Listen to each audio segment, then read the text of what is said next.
Ողջույն Civilnet podcast-ի տաղավարում կինոգետ Ծիրանի ծառ վավերագրական ֆիլմերի փառատոնի համահիմնադիր Արթուր Վարդիկյանն է, բարև Արթուր, շնորհակալություն որ եկար, խոսելու ենք դե իհարկե Ծիրանի ծառ վավերագրական ֆիլմերի փառատոնի մասին, որը սեպտեմբերի 5-ից մինչև 12-ը դեբետում է լինելու, եւ խոսելու ենք նաեւ վավերագրական ֆիլմերից, Հայաստանում ստեղծվող վավերագրական ֆիլմերից ու այդպես մերձակա թեմաներից Կուզեմ, որ շատ կարճ ասես, թե այս տարի ինչ հետաքրքիր իրադարձություն է լինելու, ով է գալու ամենահետաքրքիր կետերը այս տարվա ակնկալիքները եւ նաեւ փառատոնը կոչվում էր վավերագրական ազգագրական ֆիլմերի փառատոն, այդ ազգագրական բառը դուրս մնաց, կուզեմ սրան էլ անդրադառնաս։ Սկսեմ վերջից, ազգագրական բառը, եթե չեմ սխալվում, երրորդ փառատոնից հանեցինք, որտեղ մինչ այդ հենց ազգագրական մարդաբանական վավերագրական ֆիլմերի փառատոն էր ինքը, բայց ինչքան ավելի երկար կազմակերպեցինք փառատոնը, այդքան ավելի շատ հայտեր ստացանք ու հասկացանք, որ այդ սահմանափակումը պետք չի սահմանափակումը դնել ու ըստ էության բոլոր ֆիլմերն էլ վավերագրական կարող ես մարդաբանական անվանել, դրա համար ինքն իրան այդ տարը դուրս եկավ, ինչպես միշտ կա լիամետրաժ մրցույթ, կա կարճամետրաժ ֆիլմերի մրցույթ ու արտամրցութային բաժինը, դե բացման ֆիլմը Hertz Frank-ի 10 րոպեով մեծ հանրահայտ գլուխգործոցն է լինելու 78 թվականի, այս տարի Hertz Frank-ը կդառնար 100 տարեկան, դրա պատվին այս մեր բացման արարողության մի մասը նվիրում ենք նրա ստեղծագործությանը, մրցանակակիր ֆիլմեր եւս կան ծրագրում, մասնավորապես օրինակ Աղվեսը մանուշակագույն լուսնի տակ ֆիլմը, որը IDFA-ի Ամստերդամի վավերագրական ֆիլմերի ըստ էության ամենահեղինակավոր վավերագրական կինոյի փառատոնի գլխավոր մրցանակակիրն էր 25 թվականին, կամ Մայիսյան շշուկներ ֆիլմը, որը CPH Dogs-ի հաղթող ֆիլմ էր, դա էլ դանիական կինոփառատոնը Կոպենհագենի եւս այդպես վավերագրական կինոյի ամենաթոփ փառատոններից է, բայց մեր ցանկությունն է միշտ եղել, որ մարդիկ հետաքրքրվեն ոչ թե այդ պիտակներով, որոնք ինքնին բարձրարժեքավոր են ու որոշակի հեղինակություն են հաղորդում ֆիլմին, այլ որ հենց ինքնին այդ ֆիլմի ցուցադրման փաստը հերիք լինի, որ մարդիկ գան, նայեն, հետաքրքրվեն։ Ընդհանուր մի հարց կտամ, հետո ավելի կմասնավորեցնենք։ Կա չէ այդպիսի երևույթ, որ փառատոնների եւ թեկուզ Օսկարի կինոակադեմիայի ֆիլմարտադրության ոլորտի մրցանակները եւ միջոցառումներին ժամանակի ընթացքում ավելի մեծ սկեպտիցիզմով են մոտենում կինո նայող մարդիկ, մենակ կինոգետները չէ, ու գիտենք, որ խոսում են, ասում են, որ կան թրենդային թեմաները փառատոններում հաղթում են, տարբեր մեղադրանքներ կան հիմնավոր կամ անհիմն, որոշակիորեն այդ հեղինակությունը կորցնելը մեծ բան կլինի ասել, բայց որոշակի սկեպտիցիզմ այնուամենայնիվ կա։ Վավերագրական կինոյի աշխարհում, որը արդեն որին լայն հանրությունը երևի թե մասնակից չէ ու հենց կինոսերների, կինոգետների համար է, նման միտում կա, թե այնտեղի խաղի կանոնները լրիվ ուրիշ են։ Ահա, բնականաբար վավերագրական կինոյում, ինչպես եւ արվեստի բոլոր ճյուղերում նման միտում կա, որտեղ ինչքան ավելի երկարամյա են դառնում այդ կինոփառատոնները տարբեր կամ հաստատությունները, այդքան իրանք ավելի շատ սկսում են հենց ասոցացվել հենց ակադեմիական ինչ-որ մոտեցումների հետ եւ վատագույն դեպքերում հենց establishment-ի շատ նեղ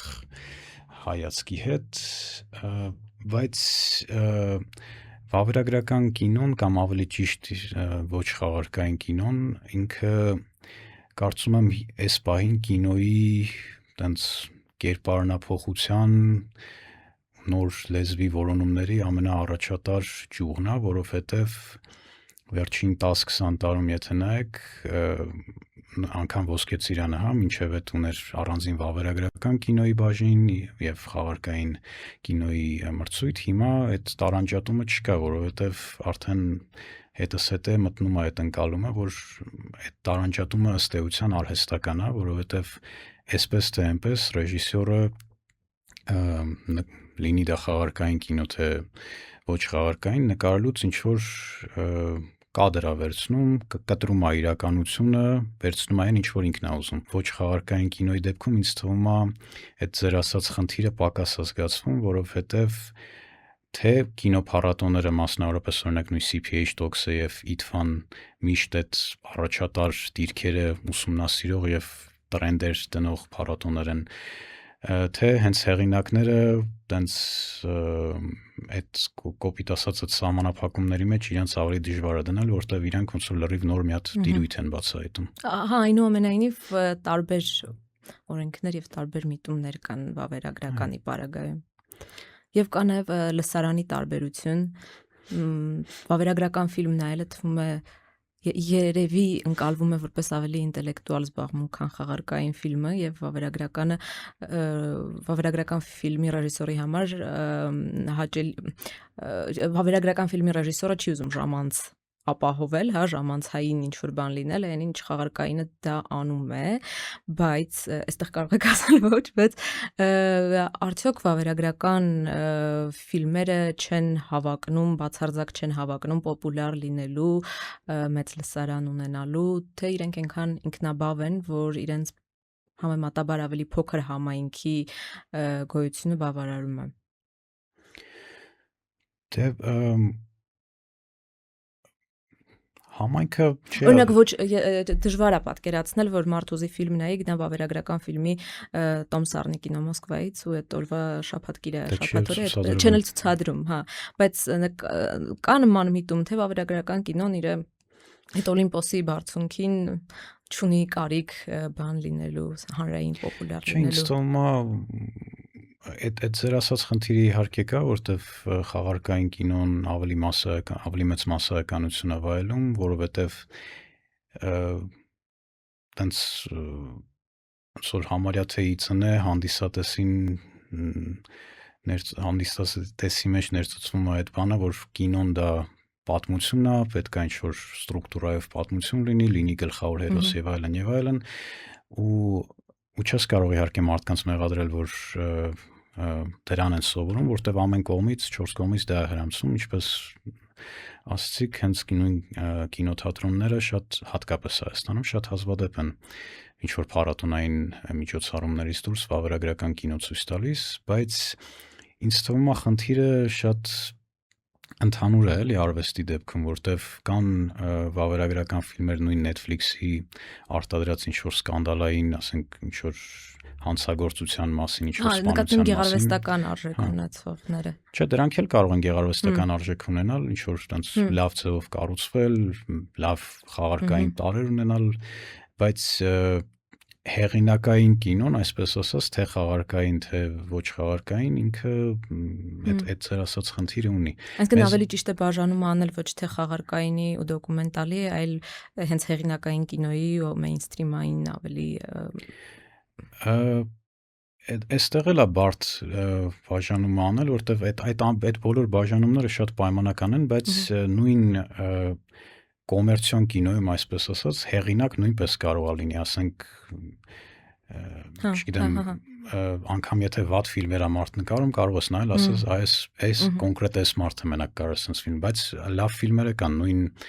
այդ սուպերհերոսական ֆիլմերի մեջ ռեժիսորներ կան, օրինակ Սեմ Ռեյմին, որ առաջին սարդ մարդերն է նկարել, հոյակապ ֆիլմեր են, որտեղ ինքը իր ձևով է դրան մոտիկացել ու վերջին 20 տարվա մեջ այդպիսի օրիգինալ բան շատ քչերն են կարողանում այդ ժանրի մեջ անել։ Կպատմես, գիտեմ, որ կա առնվազն 2 պատմություն, որ Ծիրանիծառ փառատոնի ընթացքում ֆիլմի սկիզբ է դրվել, կուզեմ դրա մասին պատմես, մեկը կարծեմ իրանական ֆիլմ էր, չէ, եթե չեմ սխալվում, իրանական համարտադրությամբ թե հենց իրանական, կուզեմ պատմես այդ кейսերի մասին հետաքրքիր, որ հենց փառատոնի ընթացքում նոր ֆիլմի գաղափար է ստեղծվել։ Այդպիսի դեպքերից մեկը, որոնք մենք խրախուսում ենք որ լինեն, դա ձեր նշված իրանական ռեժիսորի դեպքն էր, ով Շահրամ Բադախշան Մեհեր ռեժիսորն էր, ով 2017 թվականին էր եկել փառատոնին ու ստացավ գլխավոր մրցանակ իր ֆիլմով։ ու այն ժամանակ Ուջանում էր փառատոնը անցկացվում եւ մասնակիցները ապրում էին հենց գյուղացիների տներում ու ինքը այնքան էր սիրահարվել այդ փառատոնի մթնոլորտին ու այդ ընտանիքին, որը իրան հյուրընկալել էր այդ 7-8 օրվա ընթացքում, որ 19 թվականին արդեն վերադարձավ եւ մեր աջակցությամբ մեր ֆիլմադարան հասարակական կազմակերպությունը, որը կազմակերպում է փառատոնը, մեր աջակցությամբ Ուջանում ֆիլմ նկարեց այդ նույն ընտանիքը վերցնելով որպես գլխավոր հերոս, լիամետրաժ ֆիլմ էր, կոչվում էր Ուջան Story կամ Ուջանյան պատմություն ու պրեմիերան արեցինք մեզ մոտ 21 թվականին մեր բացման ֆիլմն էր եւ արդեն այս վերջին տարիների ընթացքում տարբեր կինոփառատոներով շրջել է, անգամ որոշակի մրցանակներ ստացել։ Երկրորդ դեպքը այդպիսի եղավ 22 թվականին արդեն շվեդ ռեժիսոր Կնուտե Վեստերի դեպքում, ով եկել էր փառատոնին, մեր փառատոնը այդ տարի անցկացվում էր այն օրերին, երբ որ ադրբեջանական բանակը Սյունիքի այդ ճանապարհի վրա եկել գրավել էր ու մեր բնականաբար կազմակերպիչներս անհանգստացած ենք դրանով եւ դա հնարավոր չէր թաքցնել նաեւ մեր միջազգային մասնակիցներից ու Կնուտեն հետաքրքրվեց, իմացավ պատմությունը ու իմացավ, որ Ուջանում էլ մարդիկ կան, ովքեր Արցախից են եկել եւ այդ մարդկային այդ հոգեվիճակը ու այդ դրությունը, որ մարդը ոնց որ եկել մի օր զարթնում ու հայտնվում է սահմանամերձ բնակավայրում, ինչը մինչև այդ 20 տարի, 30 տարի այդպես չէր, իրան հետաքրքրեց ու մենք կազմակերպեցինք, օգնեցինք իրան, որ հասնի Սյունիք, գիդ, մեքենա եւ տեխնիկա, ինչով կարողացանք օգնեցինք ու այդտեղ ինքը նկարանեց կարճամետրաժ ֆիլմ, որը կոչվում էր Սահմանը մեր միջև կամ կներեք Սահմանը մեր մեջ եւ այդ ֆիլմը նույնպես անցյալ տարի մեզ մոտ ցուցադրվեց, պրեմիերան մեզ մոտ տեղի ունեցավ, այնուհետև Նյու Յորքի կինոփառատոնում ցուցադրվել ու մինչև հիմա շարունակում է տարբեր փառատոներում ցուցադրվել։ Դրանից բացի եւս երկու ռեժիսորներ կան, որոնց հետ տենց նախնական խոսակցությունների մեջ ենք, ովքեր նույնպես վերջին 2-3 տարում գալով փառատոնին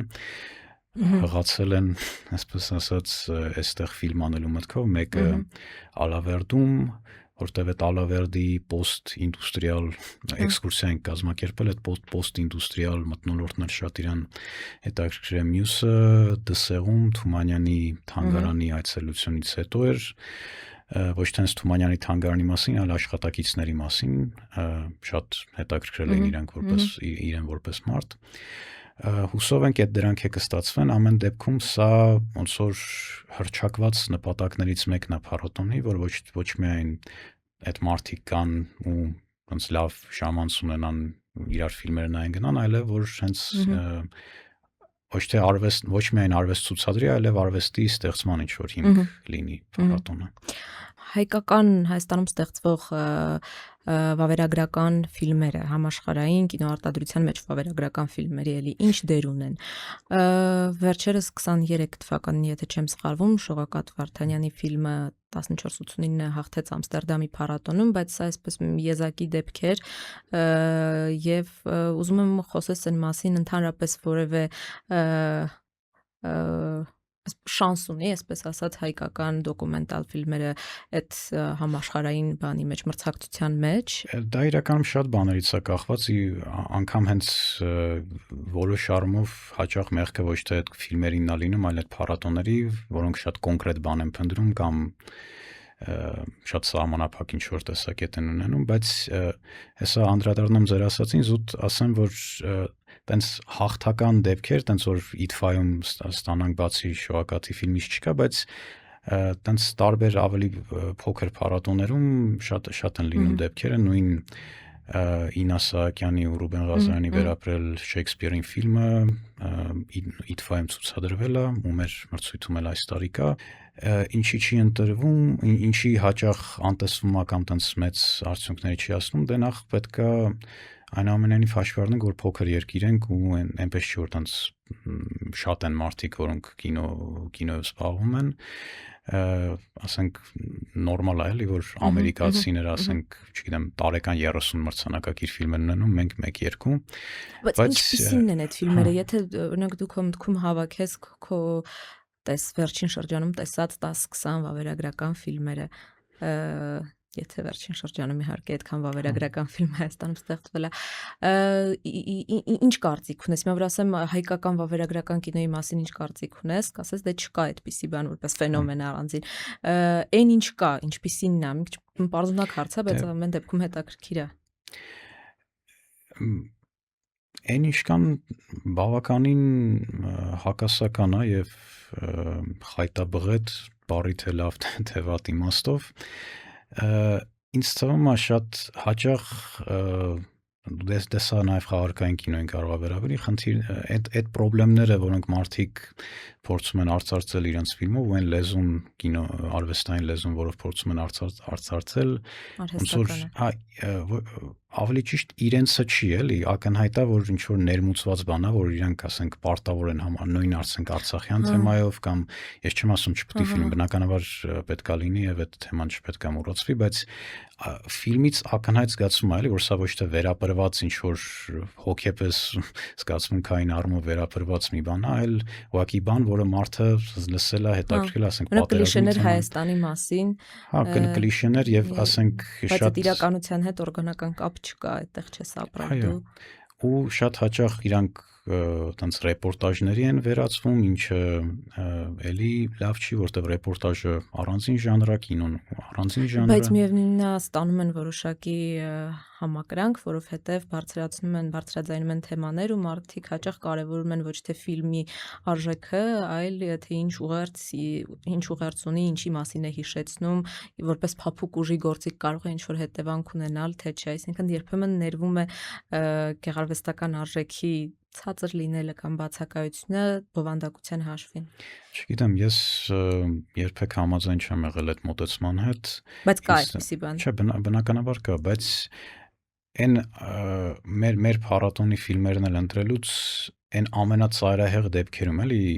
առաջնորդվում ենք դրանով, որ ասենք այնքան կարևոր իրականություն է ցուցադրում, որ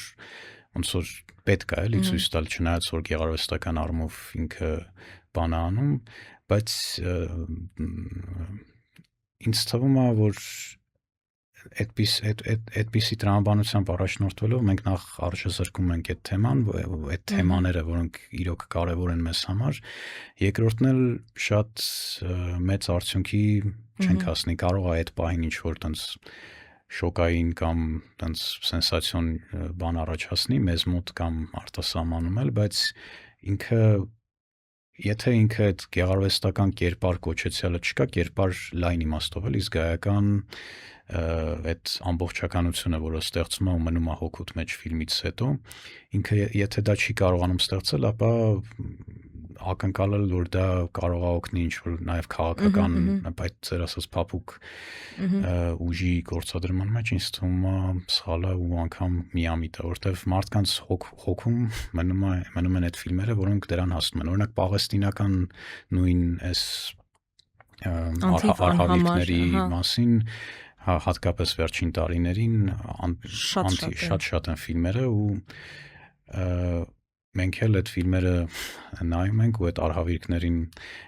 շատ մոտիկից, ինչքանով որ ֆիլմը թույլ է տալիս մոտիկից ծանոթանում ենք, բայց ֆիլմեր, որոնք դրանից իրոք ինչ-որ բան են ստեղծում, որ քեզ հետ մնա, շատ քիչ է լինում, որովհետև ուղղակի ցույց տալ ինձ թվում է շատերը կարան այնքան որ քաջություն ունենաս, այդ կամերան հանես, այդ բանին նկարես, բայց հենց արվեստ դրանից ստեղծես դա արդեն իրոք արվեստագետին է միայն իզորում։ Ուզում եմ մի փոքր բացատրես, թե ինչ նկատի ունես, երբ ասում ես, որ այստեղ չապրած մարդու հայացքը երկրի մասին, եթե խոսում ենք վավերագրական կինոյի մասին, խաղարկայինի պարագայում հասկանում եմ, վավերագրական կինոյի պարագայում ինչպես կարելի է այդ երկրի հետ այսպես բնական կապ չունենալը ռեժիսորի ֆիքսել, ինչն է մատնում դրա մասին, ինչն է մատնում ոչ թե երկրում չապրած, այլ նկատնում ոնց որ քեզ ոչ թե հոգեհարազատ է, էլի, Դե ինձ թվում է դա ամենտեղ էլ կարող է արտահայտվի, ոնց որ նայում ես ֆիլմը, դիալոգների մեջ կարող արտահայտվի, բայց չէ, պատկերված իրականության մեջ, որը օրինակ չես բերի։ Այս բան չեմ ուզում, նախ մտքից չի գալի, երկրորդն չի ուզում ինչ-որ մեկին առանձնացնել, բայց ինձ թվում է այդ խորության, զգայական խորության պակասը ամեն դեպքում երևում է, էլի, դու ինչ սիտուացիա ես պատկերում, որտեղ ես ոնց որ մոնտաժում, եթե ասենք ինչ որ դեպքերում, եթե 5 վայրկյան ավել պահիր, կարող է շատ ավելի ազդեցիկ լիներ, բայց եթե դու չես զգում այդ դրա կարիքը, ուրեմն ակնհայտ է, որ դու այդ խնդրի խորությունն չես հասկանում, չես ընկալում կամ զգում ու հենց միայն այդ մակերեսին մնացած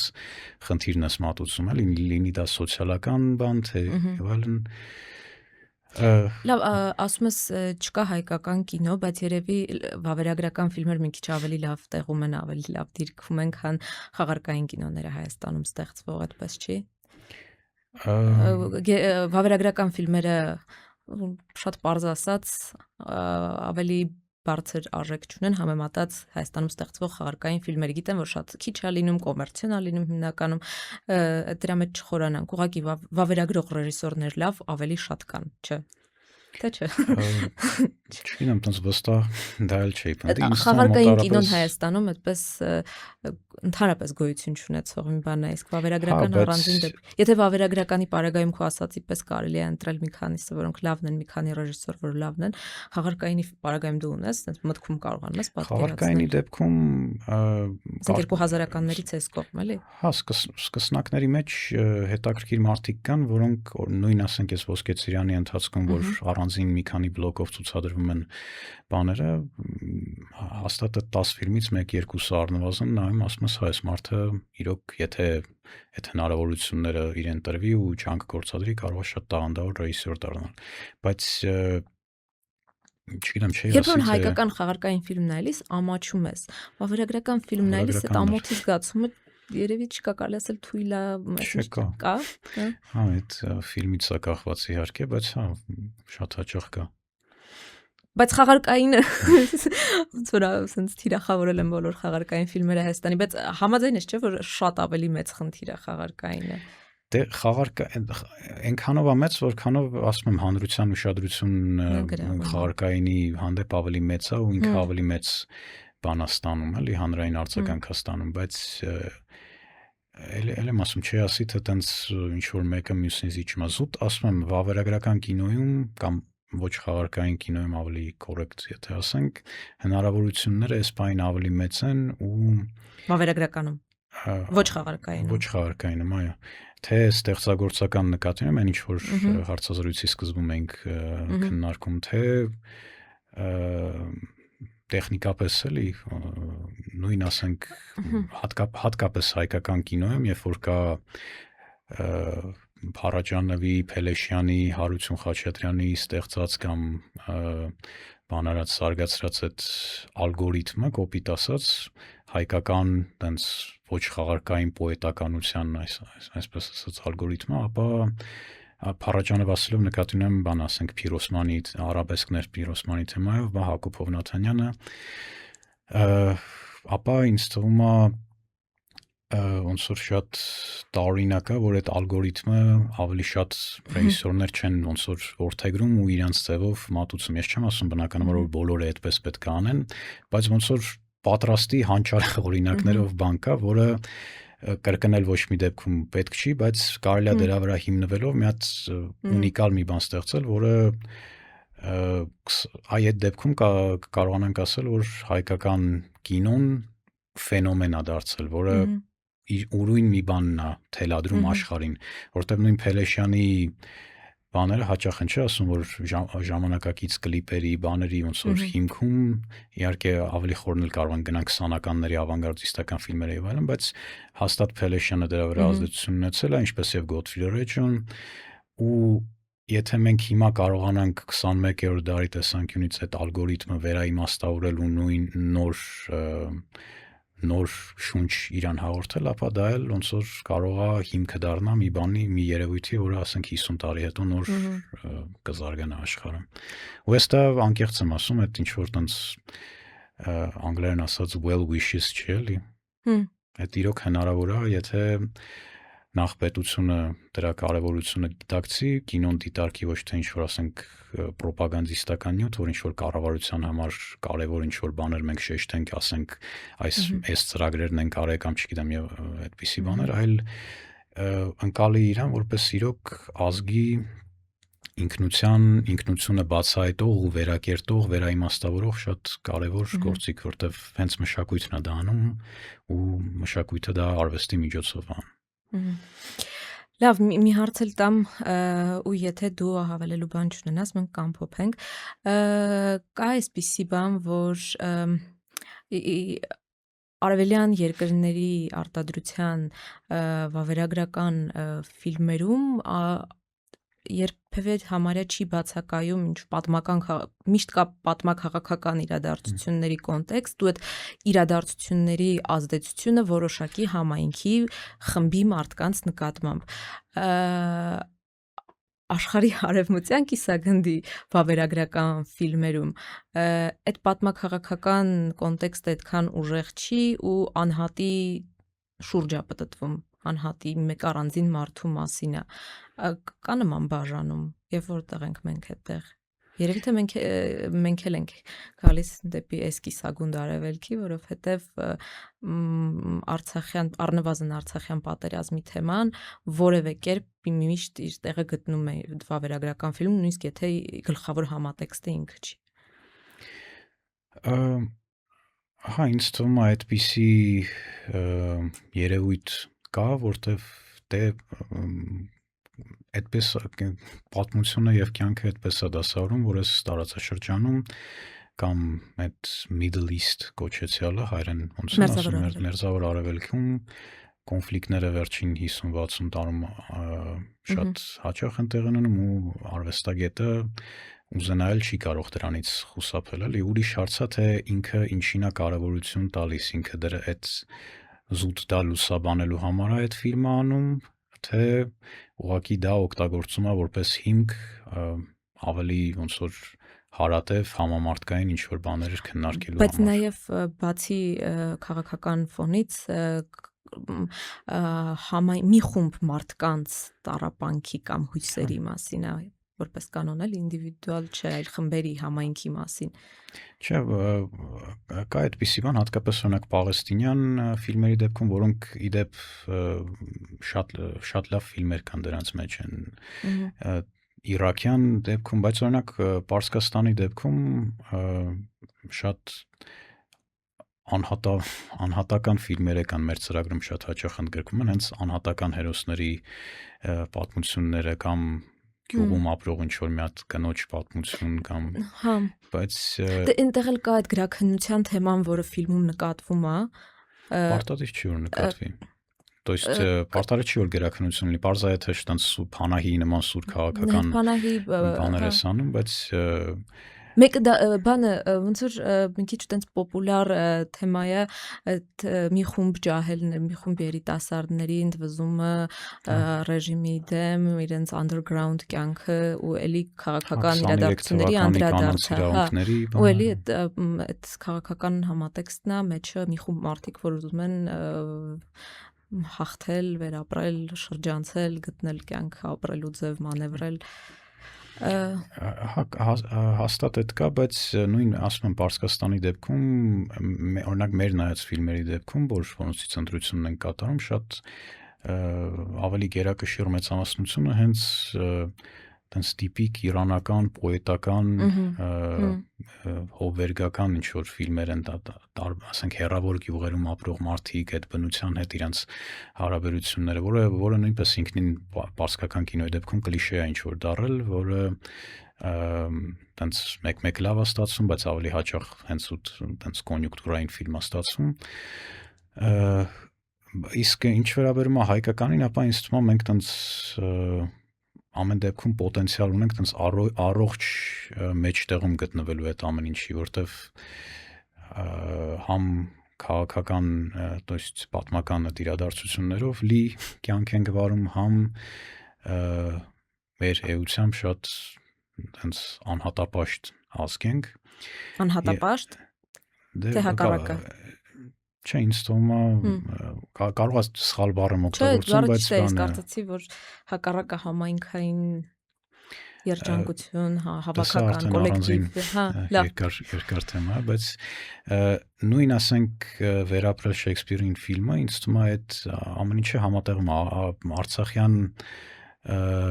տարը մեջ կա, այնքանով որքանով հերոսներից մեկը Արցախից է ու բարբերաբար ռադիոյով կամ հեռուստատեսությամբ հաղորդումներ ենք լսում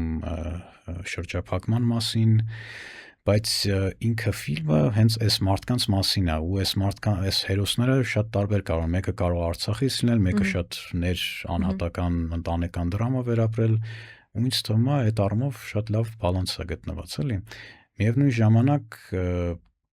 ֆիլմերը, որոնք հենց Արցախյան այդ կոնֆլիկտն են պատկերում, իրանք էլ էլի պետք է կրկնեմ, բայց իրանց մեջ էլ ֆիլմեր կան, որոնք զուտ դրա մասին են, ֆիլմեր կան, որոնք այդ դրա ֆոնին անհատական փորձառությունների մասին են, նույն Սիլվա Խնկանուսյանի ֆիլմը օրինակ կարող են բերել ու այդ անհատական փորձառությունը ինձ թվում է շատ ավելի ազդեցիկ է, քան եթե դու ընդհանուր ինչ-որ կոնֆլիկտի մասին ես պատմում։ Չեմ հիշում ով թատերական ռեժիսորներից մեկը նախորդ տարի իր ուսանողներին դասերից մեկի ժամանակ ասում էր, որ ոնց որ թատրոնը արդեն 2500 տարի է գոյություն ունի ու այդ ընթացքում ինչ տրյուկ, ինչ հնար կասես, կիրառվել է այտենց չգիտեմ, մասկաները կային, դիմակները կային բանի, հին հունական թատրոնի խորը կար, հիմա արդեն պրոժեկտորներ, հիմա արդեն պրոյեկցիաներ են անում, ամեն ինչ արվել է, դուք նոր բան չեք հնարելու։ Միակ բանը, որ չկար թատրոնում, դա դուք էիք։ Ու ինձ թվում է սա բարձր թատրոնի մասին ասում, բայց սա շատ ճիշտ ու կարևոր մոտեցում է ու հենց մեր փառատոնը հենց դա է գնահատում, որ հեղինակային գուցե սաղմնային վիճակում դեռ գտնվող, բայց ունիկալ հայացքը մարդու այս աշխարհին, որտեվ դրանից դուրս զուտ ինֆորմացիան կարող ենք չեմ ուզում ձեզ վիրավորել, բայց լրագրողներից էլ կարող ենք իմանալ այդ ֆունկցիան կատարող կա։ Իսկ այ հենց քո անհատական հայացքը մենակ դու կարող ես։ Շնորհակալություն շատ։ Շնորհակալություն։ Հիշեցնենք, որ սեպտեմբերի 5-ից 12-ը դեպետում է լինելու Ծիրանի ծառ վավերագրական ֆիլմերի փառատոնը եւ երևի թե կհանդիպենք հենց այնտեղ։ Իսկ Civilnet podcast-ի տաղավարում կինոգետ Արթուր Վարդիկյաններ կհանդիպենք։